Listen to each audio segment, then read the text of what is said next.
Hi, morning. Morning. What is the BBC bus tour then? Because you were in, you say Worthing, yes, you've got a busy couple of weeks, haven't you? Yeah, the BBC has this single-decker bus that's kitted out in loads of, well, it's got a full radio studio in it, some TV bits and pieces as well, and quite oftentimes in exhibitions, you know, kids can go in there, get in front of the TV camera and a green screen and look like they're reading the news or the weather or something like that. And we've got access to this bus for a couple of weeks, so we're taking out on tour across where we broadcast, that's Sussex, Surrey and North East Hampshire. So Worthing yesterday, which was great. They've just done some redevelopment in the town centre there, much like Uckfield, yes. really. Beautiful tarmac in the high street. Can I just say that? That is a slick piece of tarmac. And woe betide the first utility company who digs that up and makes an unsightly hole in it. Yes. Won't be long, will it? No. So why have you chosen Uckfield then over not going to Hayward Heath or Burgess Because it's Uckfield. Because it's Uckfield, £3 million been spent redeveloping the town centre. And of course, as always with these things, not everybody's happy because some of the traders are saying that's affected their business. So we'll talk about that today. Yeah. One of the other big issues I did want to talk about as well is the problems on the trains. I mean, you mentioned it in the travel there. And this has been an ongoing one all summer, hasn't it? Yeah. And a couple of weeks ago, we do every sort of month, we do a hot seat and have somebody who's in a position of authority in the studio for an hour. And it's a chance for me to ask them questions. More importantly, for the users of their services to ask questions as well. A couple of weeks ago we had the RMT union in the studio. Today it's the turn of the company. So Angie Doll, who's the customer services representative of Govia Thameslink, is joining us in Uckfield, in the bus, to get their side of the story in this long-running dispute with the union and how it's going to be resolved. I mean, the two sides seem so far apart. At some point, there must be a resolution somewhere, Gary, on behalf of... So you're on air from 9. Yes. And Alison Ferns is on at midday. Mike and Skinner and I are with Alison. Really? Oh, you poor lads. Are you going to be okay? I don't know. We're doing a newspaper review. That's what we've been told. Oh, right, okay. Well, you just did a newspaper. Well, I just did a newspaper. Send her that and go home and get some sleep. I'm just going to print that off. It reminded me, getting up this early in the morning to be here today. I just about to say, let's go through your career, because you started in radio. You said 1988. Well, I think I started at Radio Mercury in Crawley in 88. Yeah. Before that, I did a little bit in County Sound in Guildford. Yeah. So I did 3 years at Mercury, and I loved it there because there was that beautiful building, Broadfield House, on the edge of Crawley. And so I was doing the overnight shift then as a wee lad, which is it's hard work. Yeah. And you'd look out the window across the the park there at Broadfield, and you see the rabbits, and there was the little lake at the bottom. So it's a beautiful setting there, and really enjoyed my time at Mercury.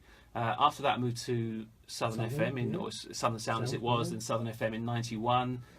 Did 17 years there, including the last 12 doing the breakfast show. It was 12 years, was it, doing breakfast? Yeah, a lot of the time with Nicky Cake-Shevlin, and it was brilliant fun. I mean, during that time we did the Party in the Parks, we did the big Southern FM Awards at the Brighton Centre, which was huge. And it was one of those times where the station was being run by a guy who was just really passionate about doing radio, making things great, and making a bit of a fuss and a noise. And so if you went to him with a good idea, he'd say, yeah, there's the money, go and do it. And it was a terrific time. I loved that.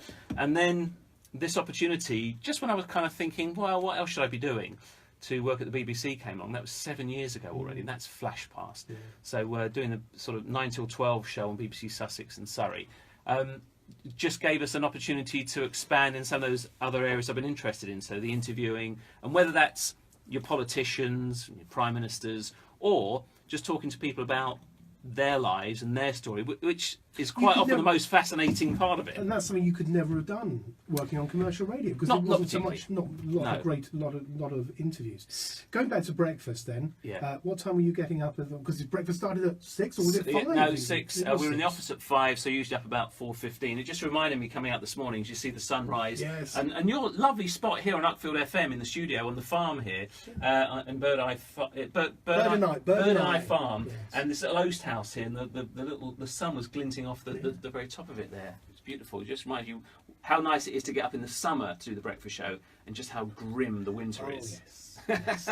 Yeah, it won't be long. Mind you, the last couple of winters it hasn't been too bad up here, but we have had one. It's when you have to dig yourself out of the snow, Gary. Okay. So do you miss doing breakfast? No, because it involves getting up. If the breakfast show started at 9, it'd be brilliant. Yes. Unfortunately, it doesn't. Anyway, go back then to today. You're on it from 9, so lots going on. You want people to come down and see you and have a chat and part, because you were down in Worthing yesterday, and you were just picking people off the street, weren't you? Yeah, helping a few of them up as well.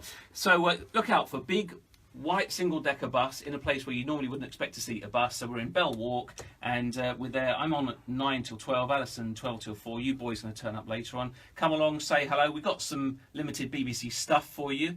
Yes, exactly. Well, in fact, we've got one limited thing for you. Oh, really? Okay, here we go. This is what I want. Because I saw this yesterday.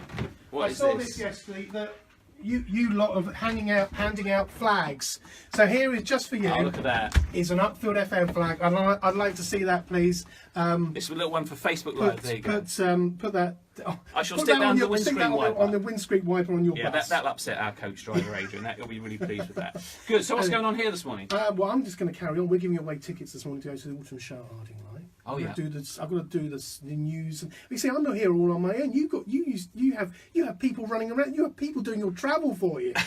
I mean, I have to do it all by myself. But this, look, I've done radio for a lot of years, starting on hospital radio, and what you're doing here is a great thing, because you're right in the heart of the community, and it might be all very well a station like BBC Sussex covering right the way from Chichester to the other side of Rye, but that, sometimes you can't pinpoint down a local area, which is why I enjoy doing a bus tour like this, because it's very seldom we come and do a show from Uckfield. So lovely to be here today, but doing this kind of radio really connects with local people, and it's a chance for them to have their say, and you feel really connected to your show.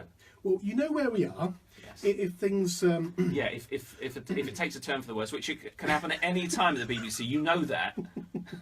Morning, Mark. Anyway, have a good. Cheers, Gary. Have a good day in Uckfield. Just make sure it's only one day. Yes. And we will be down in Uckfield Town Centre later on. The one and only Mr. Danny Pike. Thank you.